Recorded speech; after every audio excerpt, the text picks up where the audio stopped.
Deixa eu fazer uma pergunta para você de casa. Você tem o hábito de espremer espinha, ficar futucando furúnculo em casa ou qualquer lesão ali na pele, sabe? Aquele cabelinho inflamado, às vezes algum machucadinho, até a unha, tá? A mulherada às vezes vai no salão, tira aquele bife, aí você fica ali em casa, né? Tentando dar um jeito. Pessoal, pode parecer algo simples, mas essa prática que é muito comum, né? Muita gente faz isso, esconde riscos sérios para a nossa saúde. Manipular essas lesões na pele, no nosso corpo, pode levar a infecções graves. Então agora a gente vai entender melhor quais são os reais perigos desse hábito e por que você aí de casa deve evitá-lo. A gente está acompanhando, né, o caso da bailarina capixaba que ficou paraplégica depois de complicações causadas por um furúnculo, né? Tudo começou aí com uma ferida no braço, você está vendo aí, né, a imagem dela, a jovem de 26 anos acabou vendo a vida dela mudar completamente depois de uma infecção bacteriana. Então a gente vai receber aqui agora no estúdio a médica infectologista Simone Tosi, ela é especialista no assunto e vai tirar todas as nossas dúvidas, vai trazer também, né, doutoras, orientações para a gente, né, porque a gente tem que tomar muito cuidado com isso. Bom dia, doutora. Bom dia. Seja bem-vinda, obrigada pela participação. Então vamos lá, doutora Simone, por que é perigoso? Eu estou falando assim, às vezes o pessoal de casa está falando, mas eu sempre espremi espinha, sempre mexi aqui no cabelo encravado, nunca aconteceu nada, mas é perigoso sim, né? Sim, existe um risco mesmo quando a gente manipula qualquer tipo de lesão de pele, né? Nós possuímos muitas bactérias, né, na superfície da nossa pele e algumas, sobretudo uma especial, Staphylococcus aureus, se ele mora na gente ou se em algum momento ele está ali e ele acha uma porta de entrada, uma ferida, por mais insignificante que pareça, ele pode sim cair na corrente sanguínea e causar infecções muito graves e até mesmo o óbito. Quando você fala porta de entrada, a gente está falando de qualquer ferida, né? Desde, por exemplo, um furúnculo, que pode ser ali mais visível, mas se eu cortar minha mão ali com a faca em casa, tiver um corte, é uma porta de entrada? Sim, é uma porta de entrada também quando você... a partir do momento que você tem uma das principais barreiras de defesa do nosso organismo é a pele, né? Então, assim, qualquer tipo de ferida, tanto é que existe o risco de infecção nas cirurgias, por isso todo aquele procedimento asséptico, né? Em qualquer tipo de procedimento você tem que ter um cuidado. E no nosso dia a dia, a gente muitas vezes não está ali com a pele, não passamos álcool nem nada, a gente não prevê que vai ter um tipo de lesão, seja por uma faca, por um alicate de unha, por qualquer outra material pérfuro cortante. Então, uma vez que a gente rompe essa barreira de proteção, que é a pele, esse risco de infecção local e até de infecção no sangue, ele existe. Então, por exemplo, nós mulheres, né? Vou dar o nosso exemplo da unha, porque é uma coisa que a gente faz ali praticamente toda semana. Tirou um bife ali, ficou com aquela ferida aberta, às vezes sai até sangue. O que eu faço? Então, assim, o primeiro cuidado que a gente tem que ter é sempre lavar o local, né, naquele momento. Lavar e observar. Né? Graças a Deus, a maior parte das vezes não vai complicar, né? Mas pode sim acontecer de ficar vermelho, né, às vezes um pus e tudo, ali já quer dizer que tem uma infecção local. O pus já é um sinal de alerta. Já é um sinal de alerta, mas isso não quer dizer, eu tenho que procurar o médico por causa disso, não. Se você está bem, a maior parte das vezes o próprio organismo, ele consegue combater ali naquele local e está tudo bem. O alerta que a gente deixa é que mediante febre, algum comprometimento sistêmico que a gente chama, febre, queda de estado geral, diminuição do apetite, aí sim a gente deve procurar ajuda médica. Pois é, porque às vezes a ferida nem vai estar tão visível, no caso do furúnculo, por exemplo, ou qualquer outra ferida, né? Não vai estar com aquela vermelhidão ou algo do tipo, mas a pessoa está febril, a pessoa já apresentou outros sintomas, então é um alerta isso, né? Sim, exatamente. Qualquer sintoma sistêmico que a gente fala, né? Então, não, mas eu machuquei aqui, eu comecei febre, mas estou com o nariz escorrendo, estou tossindo. Não, provavelmente você está com resfriado, um outro caso. Não tem correlação direta. Mas se você tem febre e queda importante de estado geral, sempre deve procurar o médico, né? E não cabe ao paciente procurar, eu tenho o diagnóstico, não. É procurar o médico para que ele faça todo o raciocínio clínico e, mediante necessidade, peça exames que possam complementar para que esse tempo, esse time do diagnóstico não seja perdido.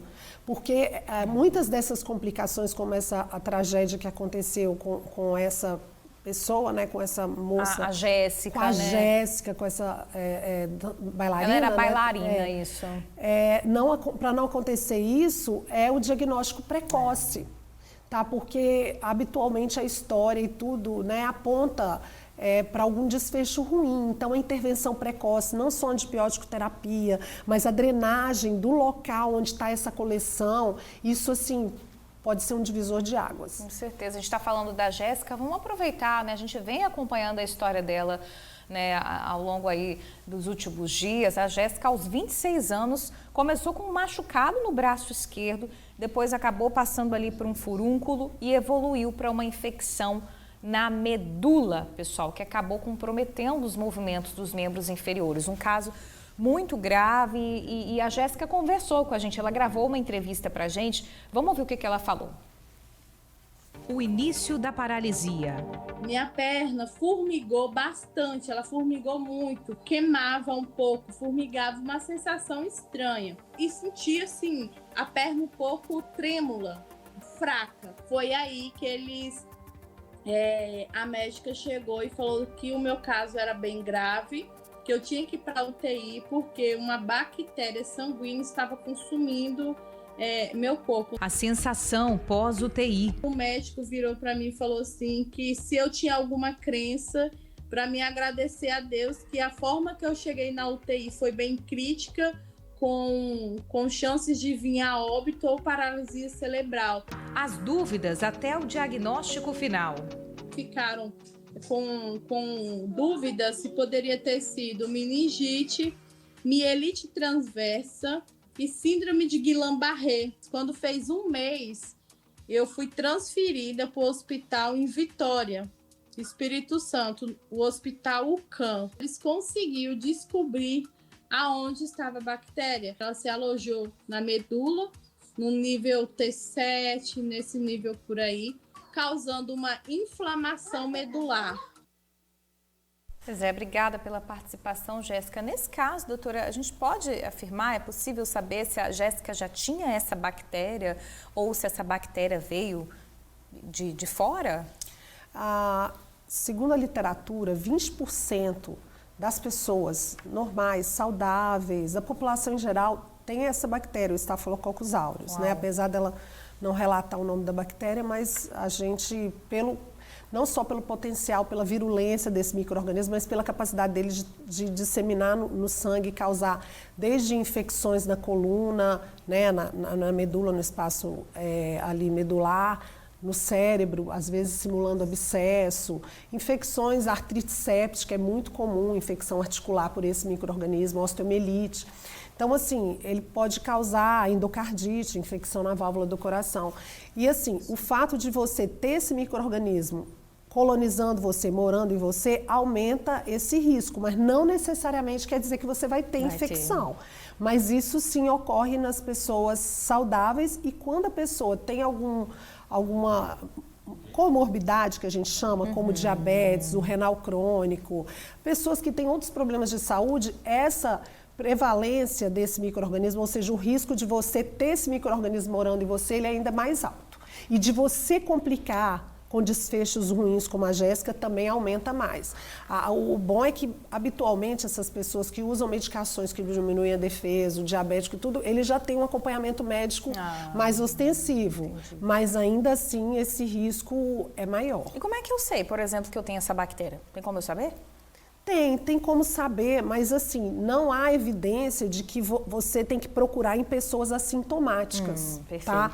Até porque você pode ser você pode ter essa bactéria e não ter nenhuma manifestação de sintoma. Eu vou dar um exemplo da rotina que a gente procura essa bactéria, que são os pré-operatórios de próteses, tá? Sim. Próteses articulares, as artroplastias. A gente já tem alguns protocolos, inclusive da Sociedade Brasileira de Ortopedia. A gente faz habitualmente, o infectologista, ele faz o pré-operatório das artroplastias. Isso hoje já é uma prática comum. Antigamente era de alguns colegas, hoje, pelas orientações, a maioria de nós faz o pré-operatório dessas artroplastias junto com o ortopedista e a gente pesquisa essa bactéria. Uau. Porque o que a literatura diz é que se a pessoa é colonizada por essa bactéria, nesse tipo de cirurgia, tem benefício a gente descolonizar a pessoa, Nossa. que é fazer com que a pessoa deixe de ser morada desse micro-organismo. Doutora Simone Tosi, médica infectologista, está batendo um papo aqui com a gente sobre os riscos de manipular as lesões da pele. Estão chegando muitas perguntas, muita gente querendo saber de remédios caseiros aqui para passar na pele, espinha. Agora, doutora Simone, quando a gente fala de espinha, de lesões na pele, muita gente tem receitinhas caseiras, né? Que vão desde a pasta de dente na espinha até, por exemplo, a gente recebeu uma pergunta aqui de uma amiga do Tribuna Amanhã. O nome dela é Raíssa. Raíssa é da Serra e ela falou o seguinte, que uma vez ela teve furúnculo e colocou folha de pimenta. Esquentou a folha de pimenta com azeite e colocou ali no furúnculo e ela falou que resolveu, que secou a ferida. Essa é uma das receitas caseiras, né, que muita gente faz. E o que isso pode representar para quem tem uma ferida de pele, aí, um furúnculo, por exemplo? Então, como a gente estava explicando, né, uma vez que você tem qualquer ferida, ou seja, você tem uma solução de continuidade na pele, você tira uma barreira de proteção. Então, mesmo que não haja infecção, você colocar qualquer produto ali que não seja estéril, você pode estar levando um contaminante.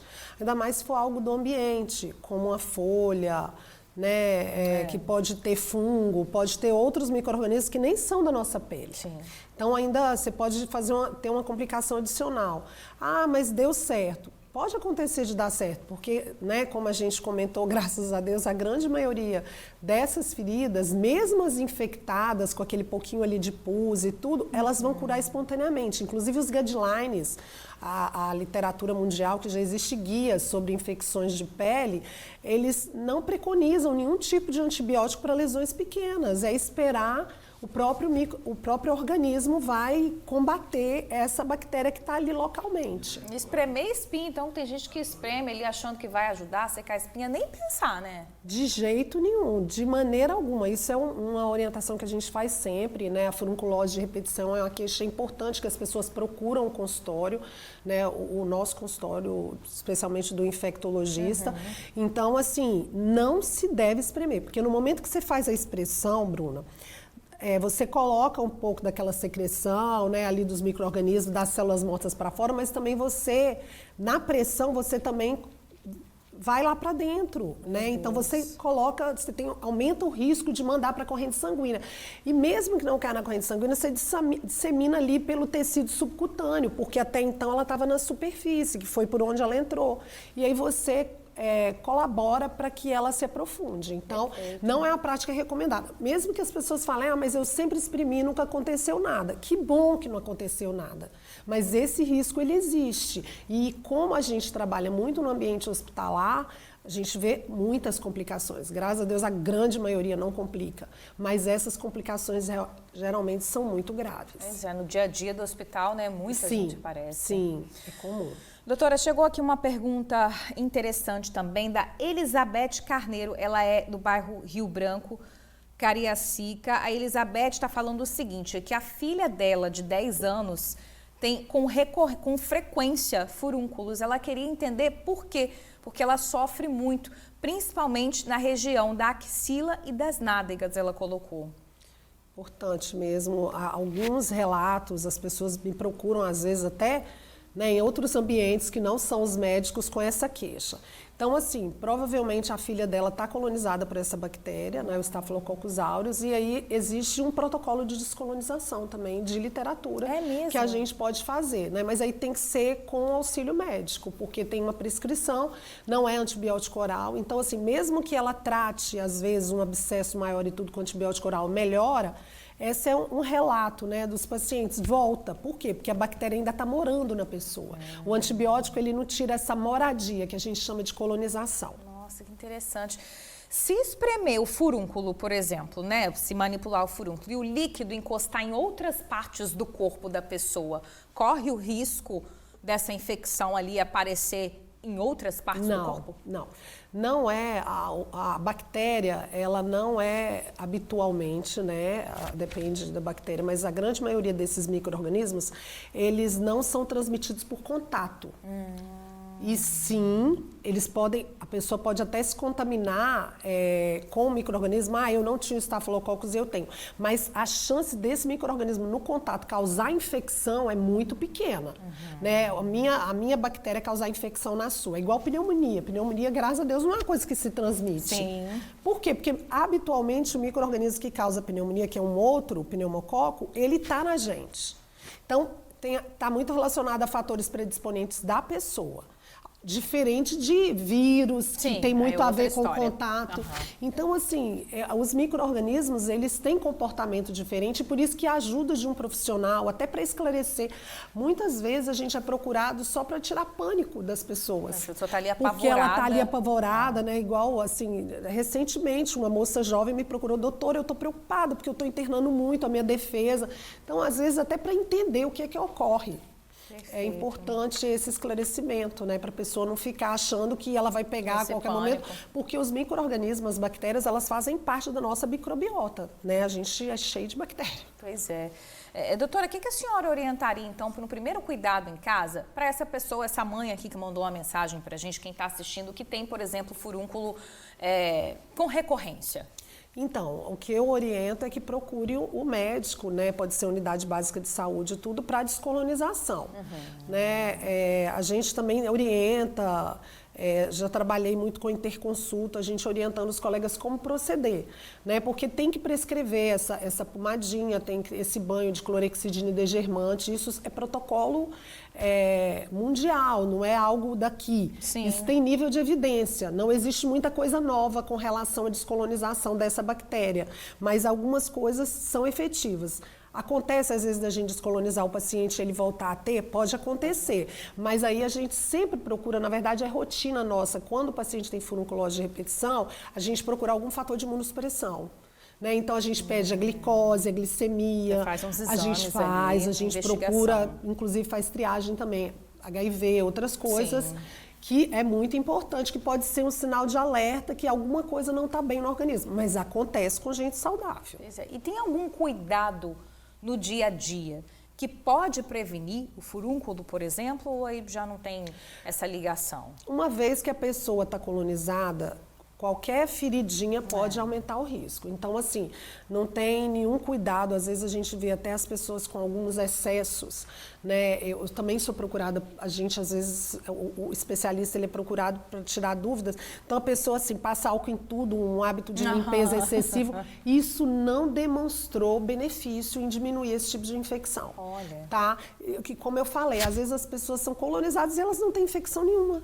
Elas se machucam e não entram. Tá? Então, assim, não é para ninguém falar, meu Deus, a partir de agora, quando eu me machucar, eu vou desesperar. Não, porque a grande maioria das vezes vai evoluir bem. Então, é como você bem ratificou. O organismo vai avisar se alguma coisa não está bem. O corpo então, fala, muitas né? vezes, o atraso no diagnóstico, né? Eu ouvindo melhor a entrevista que vocês fizeram com a Jéssica, para mim ficou muito claro que o diagnóstico foi tardio. Demorou. Né? Porque, por exemplo, quando a gente tem esse tipo de infecção na coluna e compromete a medula, que a gente chama de espondilodicite, que é um mecanismo, essa bactéria ela cai no sangue. E como a nossa coluna vertebral ela tem uma vascularização em saca-rolha, é assim uma espiral, é mais fácil do micro-organismo, quando ele cai no sangue, mesmo que seja transitório, uma febrícula, uma coisa pequena, não estou falando de sepse, estou falando de uma bacteremia transitória, dessa bactéria parar ali. Nossa. Ela impacta ali por causa desse mecanismo que a gente chama de saca-rolha. Então, a espondilodicite, ou seja, a infecção de coluna, ela é muito mais comum do que se imagina. E, às vezes, ela só começa com lombalgia, uma febrícula. E aí, se não tiver a investigação adequada, pode ter um desfecho ruim. Habitualmente, isso não acontece rapidamente. Entendi. Isso é um processo. O paciente começa com a dormência na perna, ele avisa, o organismo avisa habitualmente. tá? Ou precedido de febre, de calafrio, de queda do estado geral, né? Então, se às vezes a gente for fazer, quando a gente vai fazer a história desses pacientes, você vê que já havia indícios de que as coisas não estavam indo bem.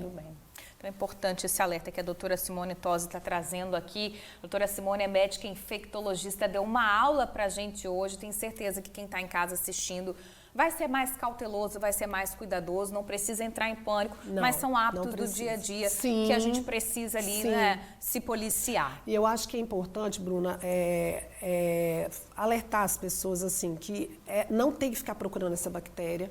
Tá? Ela vai, se ela estiver causando algum mal, ela pode estar morando nas pessoas e tá tudo bem. Ok. Tá? Então, assim, só mesmo mediante um quadro clínico. Eu tenho lá em casa um filho que sempre brinca comigo, né? Dos meus 3 filhos. Lá em casa, dos 5 moradores, ninguém tem furunculose de repetição. Mas tem um filho meu que já deu 2 vezes. Ele fala, mãe, mas por que eu fui sorteado? Eu falei, não sei, você é saudável. Mas vamos cuidar e ele fica bem, né? Às vezes uma cicatriz, ele não espreme, que ele já sabe que não pode. Né, mas já aconteceu 2 vezes com ele no espaço aí de alguns anos. Ele foi premiado. Foi premiado lá em casa. Doutora Simone, obrigada, tá, pela participação. Até a próxima. Obrigada, eu agradeço o convite. Valeu.